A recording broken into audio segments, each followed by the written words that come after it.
All কম্পিটিশনে গত 4 ম্যাচে 16 গোল করা অলিম্পিক মার্সের মাঠেই ইউসিএল নাইটে দেখা হচ্ছে ধুঁকতে থাকা লিভারপুলের। যদিও দুইটা দলের লিগের ভিতরে রয়েছে বিস্তর ফারাক, তো তাদের আসলে লিগের স্ট্যাট নিয়ে কথা বলাটা খুব একটা ন্যায়সঙ্গত নয়। তবে তাদের ইউসিএল স্ট্যাট নিয়ে কিছু কথাবার্তা বলাই যায়। যদিও ফুটবলিং জগতে ইউসিএল স্ট্যাট খুব একটা গুরুত্বপূর্ণ না, তবে তাদের এই স্ট্যাটগুলোর ভিতরে কিছু গুরুত্বপূর্ণ ব্যাপার দেখা যায়। যেমন আমরা যদি স্ট্যাটগুলোকে হচ্ছে 5টা ভাগে ভাগ করি: general, attack, defence, passing and others, তো আমরা এখানে কিছু ইম্পর্টেন্ট ব্যাপার দেখতে পাবো। যদি প্রথমে তাদের জেনারেল স্ট্যাট নিয়ে কথাবার্তা বলি, যে তারা দুই দলই এখন পর্যন্ত ইউসিএলে এখন এই সিজনে 6টা ম্যাচ খেলছে। তো 6টা ম্যাচের ভিতরে তাদের গোল সংখ্যাও সমান, তাদের গোল কনসিডার সংখ্যাও সমান, তো এখানে খুব একটা পার্থক্য করার জায়গা নেই। বাট যদি হচ্ছে আমরা অ্যাটাকে চলে যাই, অ্যাটাকে অ্যাকচুয়ালি দেখা যাচ্ছে যে লিভারপুল মার্সে থেকে ফার সুপেরিয়র।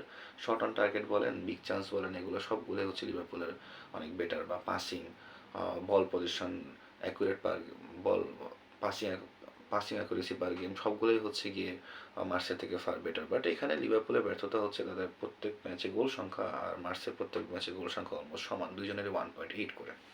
এখন যদি ডিফেন্ডিংয়ে আসি, ডিফেন্ডিংয়ে অ্যাকচুয়ালি মেইন পার্থক্যটা দেখা যায় যে মার্সি এই জায়গাতে লিভারপুলের থেকে ফার ফার বেটার। তাদের ইন্টারসেপশন, ট্যাকেল, ক্লিয়ারেন্স সবগুলা অ্যাট্রিবিউটেই হচ্ছে তারা লিভারপুলের থেকে বেটার। বাট তাদের মানে গোল কনসিডার সংখ্যা লিভারপুলের সমান, কারণ অবভিয়াসলি লিভারপুলের ডিফেন্স বলেন আর হচ্ছে মিড বলেন মার্সে থেকে অনেক বেশি দামি এবং বেটার। তো এবার যদি স্লটের কিছু মুখস্থ ট্যাকটিক্স নিয়ে কথাবার্তা বলি, আমরা সবাই জানি যে গোলকিপার অ্যালিসন থাকবে। আর যেহেতু লাস্ট ম্যাচে হচ্ছে ম্যাকালিস্টার স্টার্ট করেনি, তো আমি এক্সপেক্ট করতেছি যে এই ম্যাচে হচ্ছে ম্যাকালিস্টার স্টার্ট করবে। সাথে অবভিয়াসলি গ্রেভেনবার্চ আর গাপকো হচ্ছে স্লটের ফেভারিট স্টুডেন্ট, আর ফ্লোরিয়ান রিডস, সবুজলাই আর একেটিকে। তো অবভিয়াসলি যদি অন দ্য বলের কথা চিন্তা করি, একেটিকে হচ্ছে বক্সের আশেপাশেই থাকবে। গাপকো এই পজিশনে আসার পর তার হচ্ছে গিয়ে কাটিং সেট করার হচ্ছে একটা স্বভাব আছে, তো এটা আমরা সবাই জানি। তো সেই এখানে এসে হচ্ছে কাটিং সেট করবে। আর মিলোস কার্কেসের তো কথা যদি এখানে বলা যায়, মিলোস কার্কেস এই পজিশনে আসার পর তার অ্যাক্সেলারেশন বাস্ট সে ইউজ করে, আর এখানে এসে হচ্ছে ক্রস দেওয়ার চেষ্টা করে। বাট তার ক্রসগুলো খুব একটা কাজের হয় না। তারপর হচ্ছে গিয়ে ডমিনিক সবজলাই হচ্ছে রাইট হাফ স্পেসে আসবে। ফ্রিম্পং এর কাজটা মিলোস কার্কেসের মতোই কিছুটা। এখান থেকে সে অ্যাক্সেলারেশন বাস্ট ইউজ করবে আর হচ্ছে ক্রস বা পাস দেওয়ার চেষ্টা করবে। ফ্লোরিয়ান রিস হচ্ছে হোল প্লেয়ারের মতো সব জায়গাগুলোতে মুভ করবে। ইভেন কিছু কিছু সময় হচ্ছে একেডিকের সাথে হচ্ছে জায়গা এক্সচেঞ্জ করেও খেলতে দেখা যেতে পারে। আর ম্যাকঅ্যালিস্টারের কাজ হচ্ছে রাইট হাফ স্পেসের পিছনে এসে কার্কেস, গাপকো, ফ্লোরিয়ান রিসের সাথে হচ্ছে কম্বিনেশন তৈরি করা। গ্যাভেনবার্সের কাজটা সেম, সে কিছুটা হচ্ছে সেন্ট্রালি মুভ করার চেষ্টা করবে।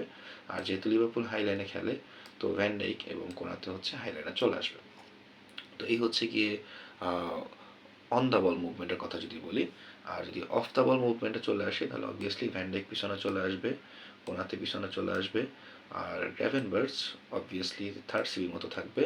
আর মিলোস কার্কেস আর হচ্ছে গিয়ে ফ্রিম্পং, তারা দুজনেই হচ্ছে তাদের জায়গায় চলে আসবে। ম্যাকঅ্যালিস্টার এবং ডমিনিক সবুজলাই দুজন হচ্ছে double pivot, Gakpo left wing, Ekitike centre forward, আর ফ্লোরিয়ান রিস হচ্ছে সব জায়গায় হচ্ছে মুভ করে করে খেলবে। তো এই হচ্ছে কিছু মুখস্থ ট্যাকটিক্স, এগুলো হচ্ছে স্লট অলমোস্ট প্রত্যেকটা ম্যাচ ইউজ করে আসতেছে আর খুবই মিজারেবলি ফেল করে আসতেছে। আর যেহেতু এই সিজন হচ্ছে স্লটের অ্যাকচুয়ালি স্যাক হওয়ার চান্স নাই, তো এই ট্যাকটিক্স নিয়ে খুশি থাকতে হবে এবং ম্যাচ জেতার চেষ্টা করতে হবে। আর একটা ইম্পর্টেন্ট কথা হচ্ছে যে কোনাতে নেক্সট ম্যাচে নাও থাকতে পারে, কারণ সে তার ফ্রান্সে ফ্যামিলিগত কারণে যাওয়ার কথা, তো এখানে হচ্ছে গোমেজ আসার একটা চান্স আছে। আর ফ্রিম্পং যেহেতু মাত্র হচ্ছে গিয়ে ইঞ্জুরি থেকে ব্যাক করছে, তো তার জায়গায় হচ্ছে গোমেজের সেকেন্ড হাফে নামার একটা চান্স আছে। আর সালার কথা যদি চিন্তা করি, সে যেহেতু আফগান থেকে মাত্র ব্যাক করছে, তার স্টার্ট করার চান্সটা একটু কম। বাট সে হচ্ছে সেকেন্ড হাফে হয়তো মাঠে নামবে যদি সে স্কোয়াডে থাকে, আর জোন সোনার লেটার কোনো একটা পজিশন অবশ্যই নামবে। তো এই হচ্ছে গিয়ে স্লটের মুখস্থ ট্যাকটিক্স। আশা করি এই ট্যাকটিক্স নিয়ে হচ্ছে মার্চের মাঠ থেকে জিতে আসতে পারবে। তো এই তো, থ্যাংক ইউ ফর লিসেনিং।